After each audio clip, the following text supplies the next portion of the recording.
Hello everyone, I'm Paul and today we are solving problem 3634, minimum removals to balance array. This is a medium problem and here I will show you how to solve it efficiently. We are given an integer array nums and an integer k, and we can remove any number of elements from nums without making it empty, and our job is to return the minimum number of elements to remove so that the remaining array is balanced.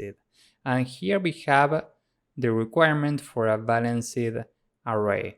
An array is balanced if the value of its maximum element is at most k times the minimum element. So the maximum element has to be smaller or equal the minimum element times k. So this is the requirement for a balanced array.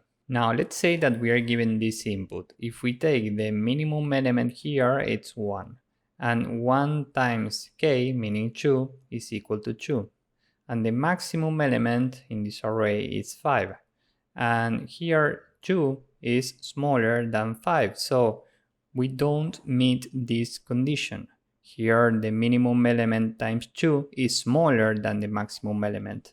And given that we don't have a balanced array, we need to remove one element. So here the solution is to remove 5, the result up to this moment is 1, and now if we check what's the minimum element, we have 1, and 1 times 2 is equal to 2, which is equal to the maximum element in the array, meaning 2. So now we have a balanced array, so we can stop here and return 1. This is the minimum number of elements to remove so that the remaining array is balanced. Now my first intuition here was to sort the array. Why? Well, because we are always comparing minimum and maximum elements. We need to remove elements and then compare minimum and maximum elements again. So this was my first intuition. After sorting we get this, and now we know that the first element is always the smallest and the last element is always the largest. So maybe you are thinking about checking if this times 2 is greater or equal to what we have in the last index, and 1 times 2 is smaller than 5. This means that we need to remove an element. Now the question is, should we remove this one or this one? And the answer is that we don't know, because we don't know what's in between these two elements. And we could have up to 10 to the power of 5 numbers, and this is a lot. So we should think about something else. And the key here is that instead of focusing on the elements that we need to remove, we can try to find the maximum length of a subarray which meets this condition.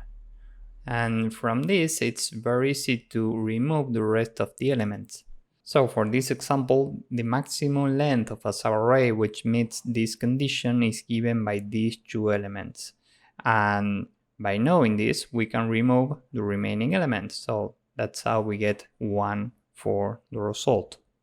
So now the next question is, how can we find the largest subarray which meets this condition? Because remember that we have 10 to the power of 5 elements. So maybe you are thinking about trying every possible subarray, but this requires big of n squared time complexity. Here n can be 10 to the power of 5, and this square is a very big number, so we need to think about something else. So let's start small here. Let's say that we take a subarray with only this element. The minimum number here is 1, and the minimum number times 2 is 2. And this happens to be greater than the maximum number here, which is 1. So we meet this condition. This means that this is a valid subarray, and the result right now is the maximum between what we have in the result, which is initially 0, and the length of this subarray, which is 1. So the result right now is 1. Now what if we add this number? Well, in this case, the minimum number is 1, 1 times k is 2, and if we take the maximum number, this is 2. These two numbers are equal, so we still meet the required condition. This is a valid subarray, and the length here is 2. And 2 is greater than what we have in the result, so this is now 2. Now let's see what happens if we take one more number. Now the minimum number here is 1, 1 times 2 is 2, and the maximum number is 5. Now 5 is greater than 2, so at this point we should shrink this window. So how can we do this? Well, we can have two pointers. We are adding numbers with the right pointer, which is here at this point, and we will have a left pointer which is initially at 0. And we can say while nums at left times k, in this case 2, is strictly smaller than nums at right, so while we have this scenario, we can shrink the window, meaning update left. Now left is here, so we are looking at this subarray, and here the minimum number is 2 times 2, this is 4, and the maximum number is 5.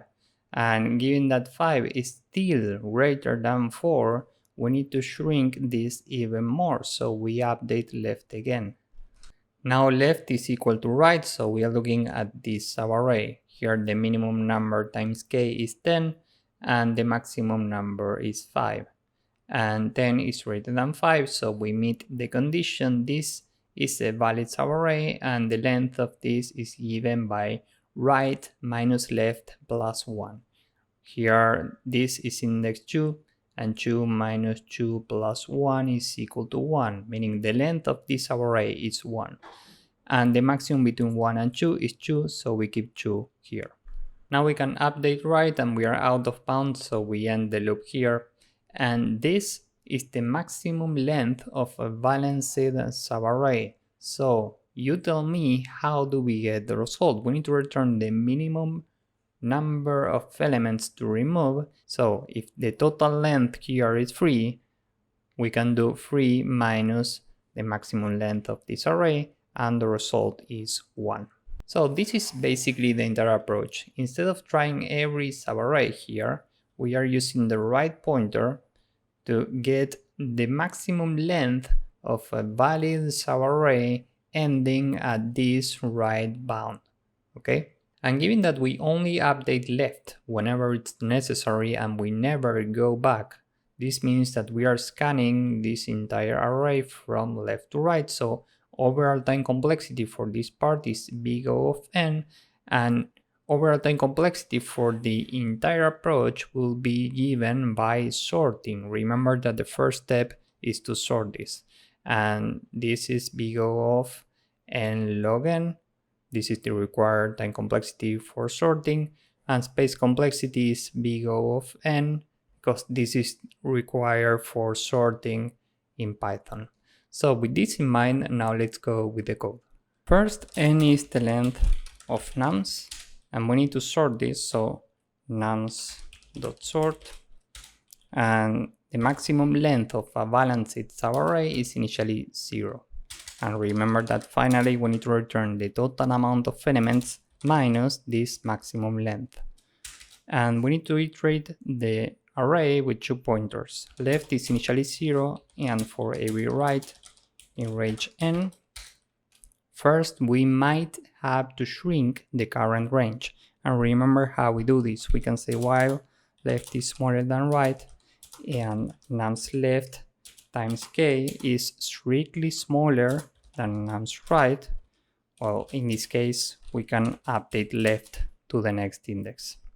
And if we are here, this means that the current subarray is balanced. So mx is the maximum between what we have in mx and the length of the current balanced subarray, which is right minus left plus 1. So this is the entire code. Now let's submit this and see if it works. As you can see, this works and it's very efficient. So if you found this useful, please drop a like, subscribe, and see you in the next one. Bye bye.